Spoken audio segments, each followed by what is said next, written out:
আমরা শহীদনগরবাসীর আয়োজনে মহান বিজয় দিবস উপলক্ষে চিত্রাঙ্কন, আবৃত্তি, কেরাত, হামনাত প্রতিযোগিতা অনুষ্ঠিত। আজ 16 ডিসেম্বর মহান বিজয় দিবস উপলক্ষে আমরা শহীদনগরবাসীর আয়োজনে চিত্রাঙ্কন, আবৃত্তি, হামনাত প্রতিযোগিতায় প্রধান অতিথি হিসেবে উপস্থিত ছিলেন বিশিষ্ট ক্রীড়া সংগঠক ও সমাজসেবক মাসুদুজ্জামান মাসুদ।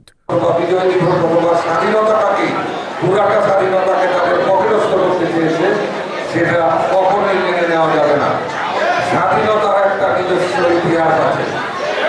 এই ইতিহাস তার নিজ দায়িত্বে ইতিহাসে থাকবে এবং তোমরা শুধু কখনোই ভুল ইতিহাসটা তোমরা তোমাদের ভিতরে নিবে না। আজকে আমরা কি দেখতে পারি, এই সময়ে যে সময়ে সবচেয়ে বেশি দায় নেওয়ার কথা ছিল, এই যে এটাকে আমরা যে সরকারই বলি, এই সরকারের আমলে দেখছি স্বাধীনতা সর্বোচ্চ ক্ষতিগ্রস্ত হচ্ছে। প্রধান অতিথি মাসুদুজ্জামান মাসুদকে ফুলের শুভেচ্ছা জানায় শহীদনগরের যুব সমাজ। শেষে প্রতিযোগিতায় অংশগ্রহণকারী বিভিন্ন স্কুল ও মাদ্রাসার শিক্ষকদের হাতে সম্মাননা ক্রেস্ট তুলে দেন প্রধান অতিথি মাসুদুজ্জামান মাসুদ। রিপোর্ট আহমেদ শরীফ, NN টিভি, নারায়ণগঞ্জ।